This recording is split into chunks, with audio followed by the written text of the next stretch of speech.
Shalom Aleichem, everybody. Hope all is well. Why is the whole world obsessed with the coming of Mashiach, the Messiah? So many Jewish-related videos talk about this concept, and the world at large, Jew and non-Jew, the Jews and the righteous Gentiles, have a clear obsession with this idea of the coming of the Messiah. Well, the truth is this is a natural thing. I'll give you an example. If you look at hockey players, they have an obsession with getting the puck in the net. If you look at basketball players, they have an obsession with getting the basketball into the net. And if you look at golfers, they have an obsession with getting their golf ball in the hole. So, you look at a Jewish person, they have an obsession with bringing Mashiach. You look at a righteous Gentile, a righteous non-Jewish person, they have an obsession with bringing Mashiach. What's the connection? The goal of a Jew is to serve Hashem and to serve Him with all of our might. And the result of that is bringing Mashiach, because Mashiach will come when the Jewish people, it says, do Teshuva, when Yaakov does Teshuva, when Jacob, who the Jewish people come from Jacob, we're descendants of Jacob, it says when we do Teshuva to the fullest extent, when we repent and return to God, we will immediately be awarded the Mashiach's arrival. So naturally that's our obsession, even if it's subconsciously. Maybe we're not aware, a person may not be fully aware that his ultimate purpose is to serve God, and that brings the Messiah. And also this is God's ultimate plan. Obviously it says, right now we're like in a waiting room, waiting for the redemption.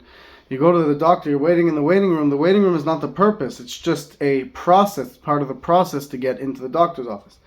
You go on an airplane. The goal is not to be on the airplane forever. It's to get to their destination. We are in an airplane, so to speak, to the coming of Mashiach, but we won't remain here forever. We hope, and we know eventually what will happen, but we hope it happens immediately, that the Messiah will arrive and will be redeemed. So what I was saying is, even if someone's not aware of this necessarily, like you see a Jewish person who he's not aware of all these deep concepts, that this is the ultimate purpose, and that that it's God's ultimate purpose, it's His tachlis brias ha'olamis, it's the purpose of why God created the world, is to have a home in this world, for us to make God a home in this world by our service of Him, and by that He will reveal Himself, and His light will shine and radiate throughout the world. A Jew could maybe not know all of these details or not be consciously thinking about it, but yet he also has an obsession with the coming of Mashiach. So why? Why is someone who's not even aware of the reason of all the details of Mashiach? Why would they have an obsession just with having just a elementary level knowledge of this? Well, because they too have a soul, and they too feel this energy and hear about Mashiach, and it excites their soul, because it's their soul's purpose. Their soul is already aware of all this. We all have a soul, my friends, and our soul is infinite. Our soul is a part of God, and our soul knows all of the Torah. Our soul is incredibly wise, so to speak. It's beyond wise. Well, that's not even an accurate description. Our soul is. Here in this world, we know, we're aware of, we think we know, we might know, we come to understand, we forget, we remember, meaning we have limitations in this world in our physical bodies. Even very high-level scholars are still in a body and still living reality through a body. But a soul exists on a level of reality so much loftier, so much higher than what we can even describe, that a soul already is aware of this godly information. It says, before we're born, while we're in our mother's stomachs, we know the whole Torah. And it's only that an angel taps us on the lip right before we're born, and we forget the whole Torah, and we relearn it in this world. But already our souls are incredibly aware of God, infinitely aware of God, so to speak, as much as a soul, to that level, that soul. So when we're in this world, basically, we have our soul within our body, but only a little drop of our soul is in our body right now compared to the soul itself.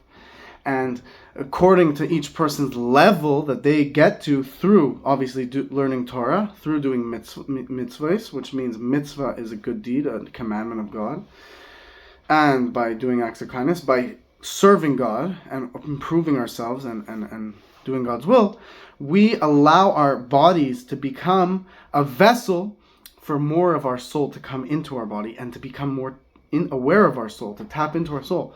When a person has like a spiritual high, or they have a moment, an ecstatic experience, it's them tapping into their soul.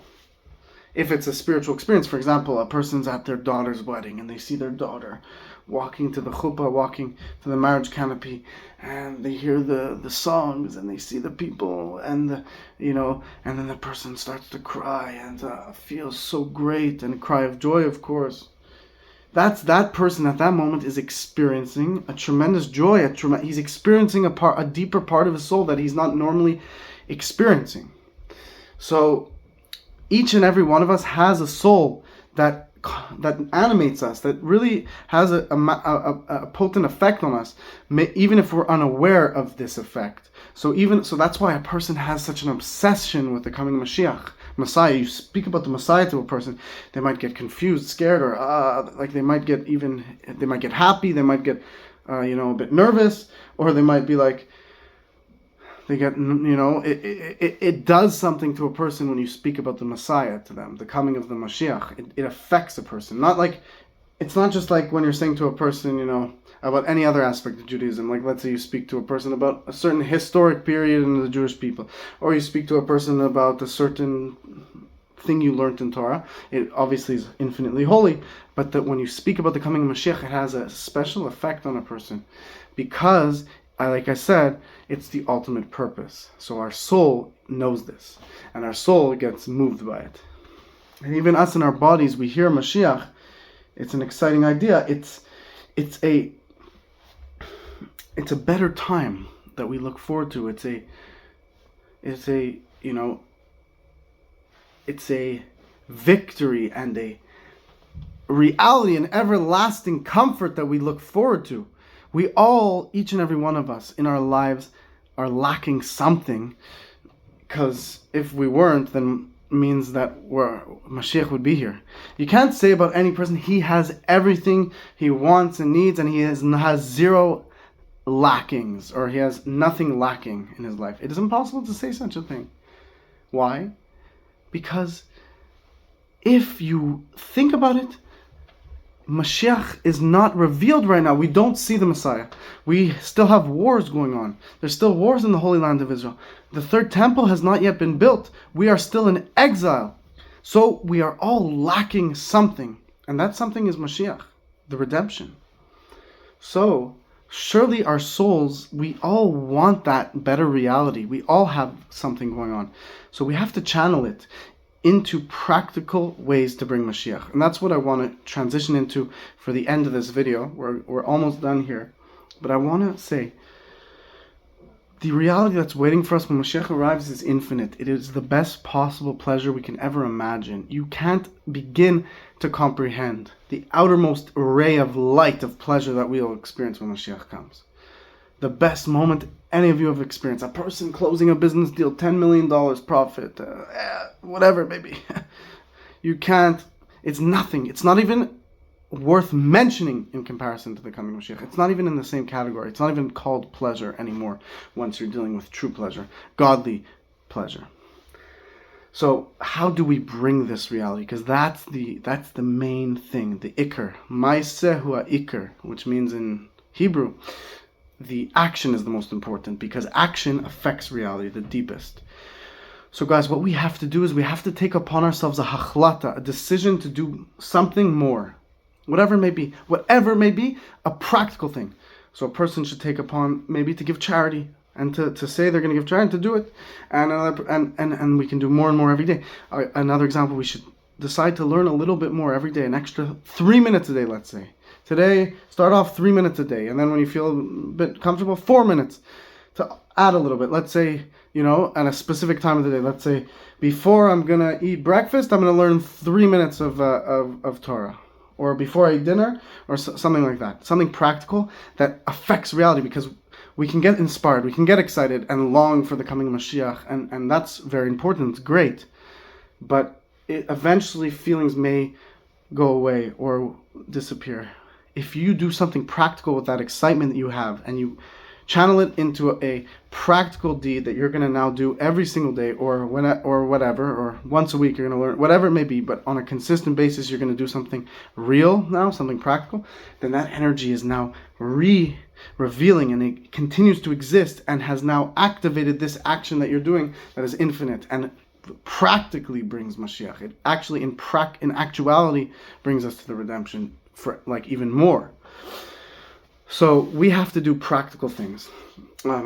We should all try to give more tzedakah, to charity. We should try to learn more, especially Chassidus, which is the secrets of Torah, the inner part of Torah that I spoke about in my previous video, especially now that we're following the holiday of Chav Yud Tes and Chav Kislev, the redemption of the first Rebbe of Chabad. We should learn Chassidus, which Chassidus explains Kabbalah. It explains the deepest part of Torah. It explains the secrets of Torah and goes even deeper than the secrets of Torah. It gives us the excitement to serve God and the motivation to serve God to a greater degree. We should also work on Avas Yisrael, loving our fellow, judging our fellow positively, working on our emotions, our anger, to rid ourselves of any anger, and to work to be positive, and to have faith and trust in God. These are just examples that are real, that come to my mind when I try to think. But to do practical things, maybe to set up a study partnership with one of your friends once a week, to bring others, bring others is very important. To work on your prayer, to pray a little bit more today, to work to say the words more clearly. We whatever it may be, use your mind, think of a mitzvah you think you can take upon yourself to do better, something extra that you're going to do now. Take the energy and bring it into a practical way. That's what we have to do. That's the most important thing. We have to organize our excitement and channel it into practical actions that bring Mashiach. Because we have the power to bring Mashiach. Mashiach doesn't come just when he feels like it. He comes when we bring him, when we deserve it. So let's do an extra good deed today to bring Mashiach. God bless you all. We're very close. Please like, comment, share, subscribe. Please help donate to the Torah channel below. Any amount is infinitely appreciated. May we experience the redemption immediately, guys. God bless you.